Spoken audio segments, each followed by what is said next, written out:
Hello and welcome back to this BricsCAD BIM training. Today we'll talk a bit about exporting and importing. So I'll start with I'll start with opening the file that's in the folder collaboration. So if you have the training starter files collaboration folder, I'll just open the final model here. So it's a simple house with some components inside, and I will hide the roof temporarily to show you something about importing. First of all, since V19 we support a basic form of RFA import, so Revit families can be imported inside BricsCAD BIM. Now I say limited support, that's because we don't support the import of geometric constraints. So let's say you have a window family and it has different heights and widths. You'll only be able to import one geometric object without having the height and width constraints. However, you can constrain them afterwards yourself. One way to do so is by clicking BM Insert or Insert on the Home tab of the ribbon and browsing to an RFA file. But actually an easier way to do so is to add them, especially if you have a lot of them, to add them to your components panel.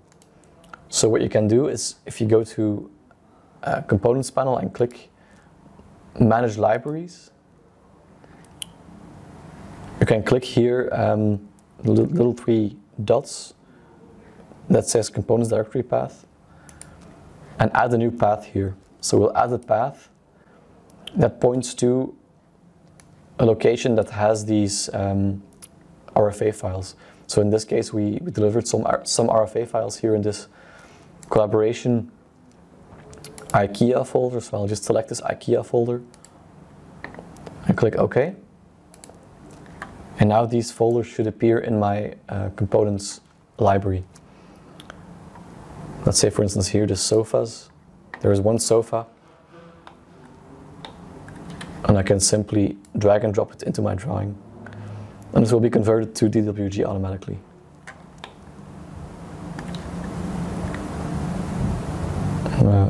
For some reason it's, yeah, there it is, okay.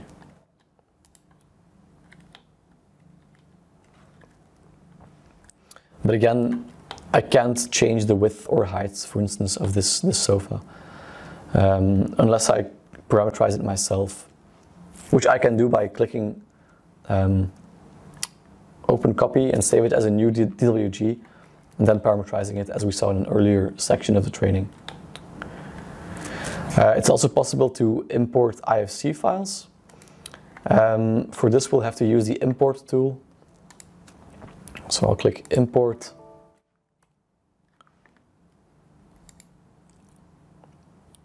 And go to the collaboration folder.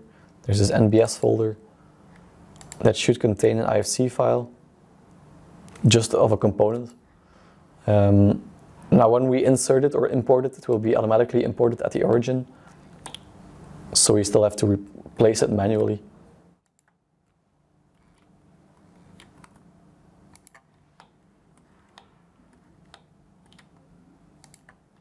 Like this, for instance.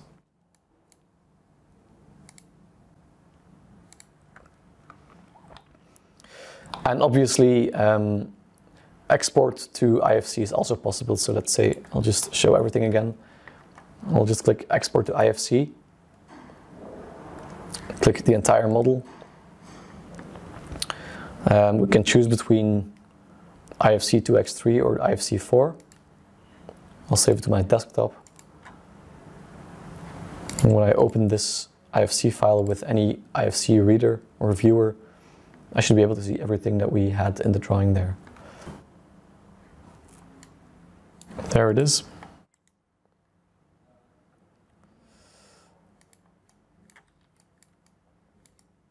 Voila.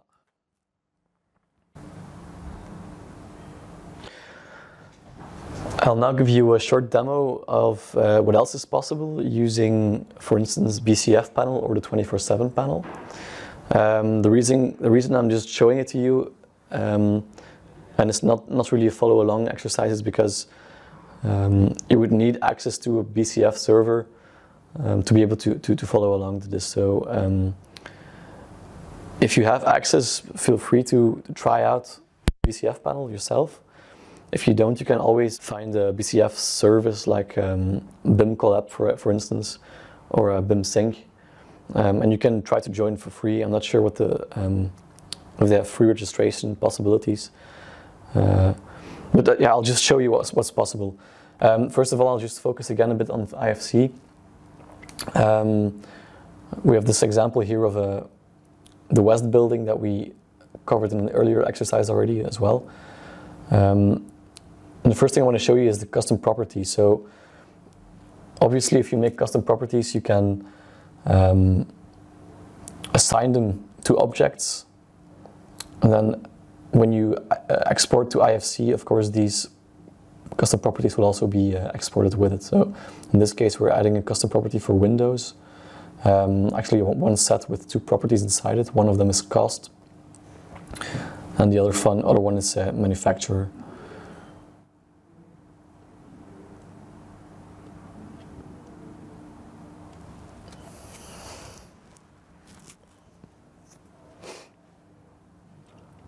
Okay, so now let's take this window here. In the properties panel, we will see these properties appear.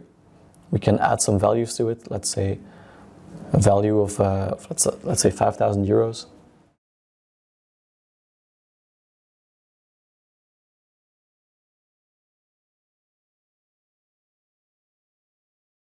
And let's enter manufacturer information as well.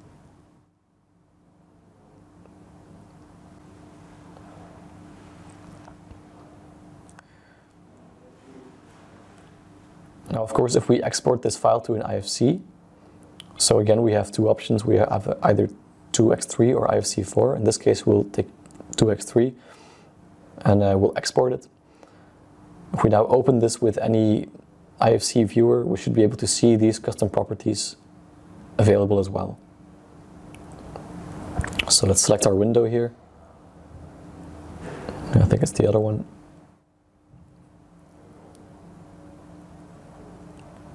And we see here 5,000 euros, manufacturer BricsCAD Window Inc.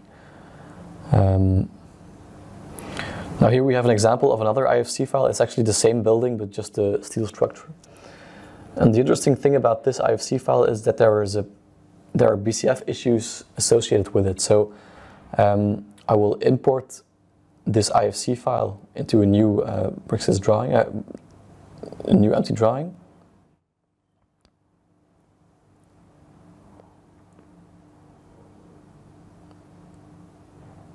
Zoom extends to find the model itself.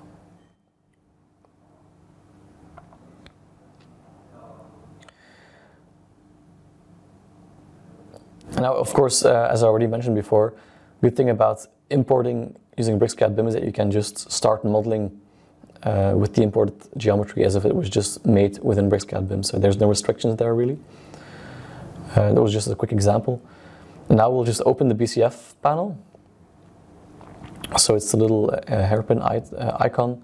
And we can either import the BCF file or connect with a service. So in this case, I will log in with BIM Collab. This is actually kind of a playground that we have to test some things within BricsCAD. And we see there's one project, BricsCAD NV, which has 14 issues in total. If we click it, we see all of these issues listed. And when we click an issue, we'll see more information. So we can show more details here. The priority, the assignee, created by, created on, some comments, and also some screenshots. So if you click this screenshot, automatically you will be taken to the location of the issue. In this case, there's an issue that the structural connection between these members is not worked out in a high level of detail enough. So in this case, I have already a detail prepared that we can just drag and drop into our drawing. So in this detail, it's a hinged connection between these members here. And when I click propagate, it will search for all of the locations where this detail can be applied. So in just a few seconds, it should find all of these locations. It gives us, in this case, 8 suggestions of where it can be applied. We can choose whether to accept all of them or turn them off. In this case, I just accepted them. And you can see this detail has been applied. Now we can say, okay, this issue has been resolved, so I can add the comment. We can add a screenshot if we want to, just like this, and save this comment. It will be then saved in this BCF issue.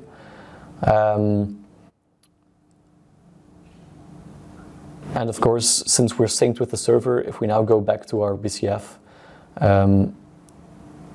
online we will find that these issues have been updated properly.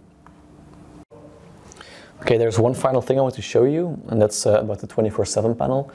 So as some of you already know, BricsCAD also develops their own cloud collaboration platform called BricsCAD 24/7.